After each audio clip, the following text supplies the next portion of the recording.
Mikel Arteta versus Patrick Vieira, Crystal Palace versus Arsenal. Arteta's attack once again very rigid, and the likes of Thomas Partey costing Mikel Arteta at the back. And even though Lacazette was able to salvage the draw, overall a very passive and unconvincing performance from Arteta's Arsenal. So here are the 5 things that we learnt in Arsenal 2, Crystal Palace 2.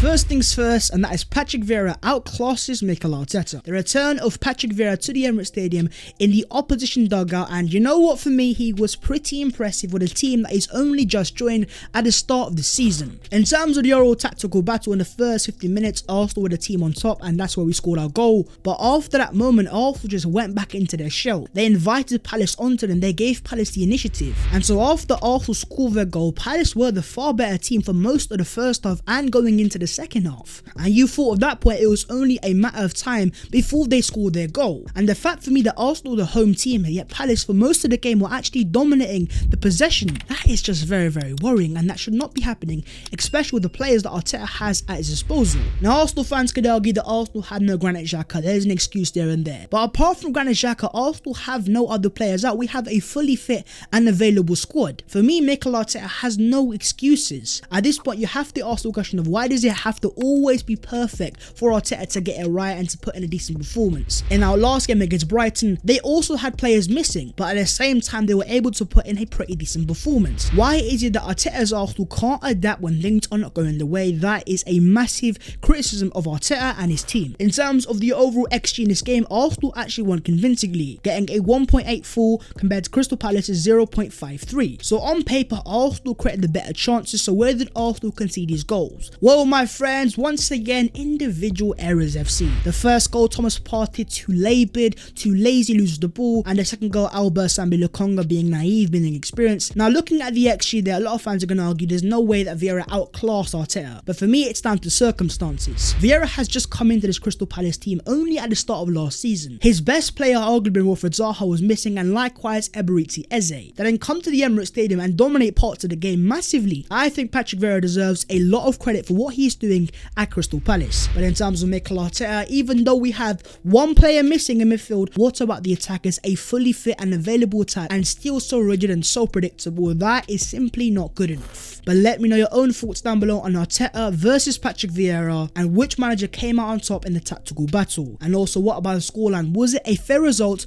after all that you guys have seen? Moving on to the second thing, and that is central midfield struggles. Arsenal and Mikel Arteta chose to go for a 4-3-3, Thomas Partey as the lone central midfielder, and oh boy, did it not work. I understand that Arteta thought at home against Crystal Palace, they're not the best of teams, let's go at them, let's score some goals, but overall it proved to be very risky and Thomas Partey really did struggle. Looking into Partey's overall stats, he had an 86 pass accuracy, he lost the ball 7 times, dribbled past twice, and also had 1 error leading to a goal. It was by no means Thomas Partey's best game, but I have to look at Arteta and how he set up Partey and where was his support. Arteta tried to have a midfield three of Tomiyasu coming into it, Partey and Odegaard playing as almost another pivot, but these guys just couldn't cope with Crystal Palace defensively and it caused Arsenal many an issue. Now once again, it shows that Arsenal are missing Granit Xhaka, make no mistake about it, but then again, Mikel, even Mo Elneny could do a better job than what Arteta tried with the whole 4-3-3, the Odegaard pivot. It did not work, it was a failure, and that is on the manager. Mikel Arteta after the game on Thomas Partey's long range shots. Today he was much closer than he's been. It's something that we are practicing with him.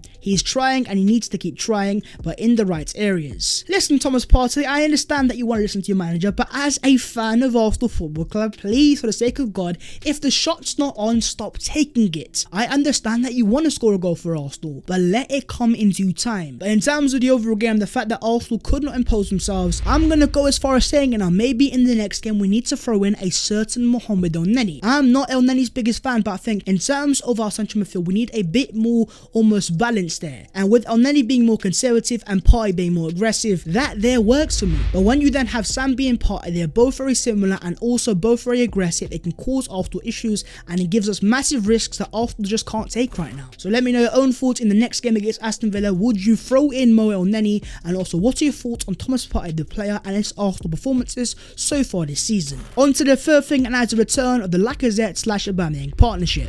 Is it remontage part of the season from the Arsenal centre forwards, both scoring a goal for Arsenal. The return of 18-19 Lacazette Aubameyang, maybe so. In terms of most Premier League goals for Arsenal from subs, as you can see, Lacazette now ranks second alongside Carnu and Nicolas Bernat, only behind Olivier Giroud. And in terms of Mikel Arteta, it was a good substitution there to bring on Lacazette. It had a very positive impact on the game, and overall him and Aubameyang were able to combine, and it gave Arsenal a far better central threat. Now, do you then start Lacazette in the next game against Aston Villa? I'm not quite sure there, but at the same time, having Lacazette alongside Aubameyang in this game gave Arsenal a far better goal threat. In terms of Aubameyang's overall effort, I definitely cannot knock it. Always working hard, always making runs, and always giving Arsenal effort from the front. So looking into the Lacazette cameo, let me know your own thoughts down below in the comments. Would you throw in Alex Lacazette against Aston Villa back into the starting 11 and move Aubameyang back to the left-hand side?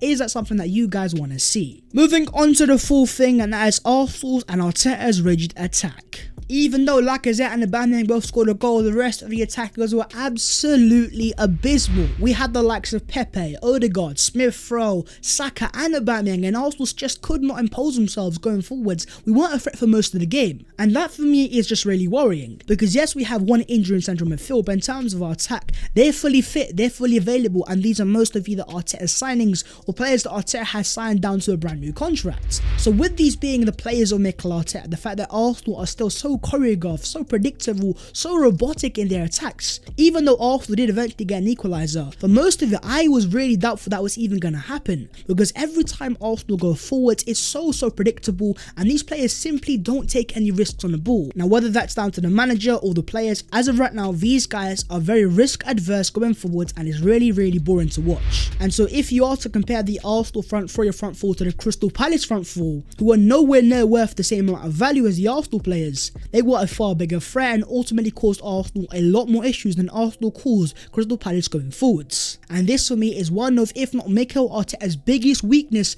as an Arsenal manager. So far he's not shown the Arsenal fans that he can produce a top level attack. I think we've only scored 5 goals this season, so many 1-0 victories. I am yet to see Arsenal have a good 90 minutes of consistent attacking football, chances created, and overall a team that shows they're great going forwards, fluid and can take risks. And in terms of Arsenal fans, we just can't understand that. We've seen the beautiful Arsene Wenger football, the tiki-taka one-touch football, to then see this choreographed robotic stuff. It really just burns my eyes and is really hard to watch. But what have you guys made of the Arsenal attack so far under Mikel Arteta in this season, and where do you guys think Arsenal and Arteta need to improve on and address? And on to the 5th and final thing, as Mikel Arteta has massive questions to answer. I will say it one more time, in terms of Crystal Palace, 2 main missing players, Wilfried Zaha, Eberechi Eze, and then you have Arsenal with only 1 player missing, yes, Granit Xhaka, but overall a fully fit and available squad. So to then go out there and put in such a bang average performance, especially at the Emirates Stadium in front of the Arsenal fans, I don't think Mikel Arteta has any excuses and does have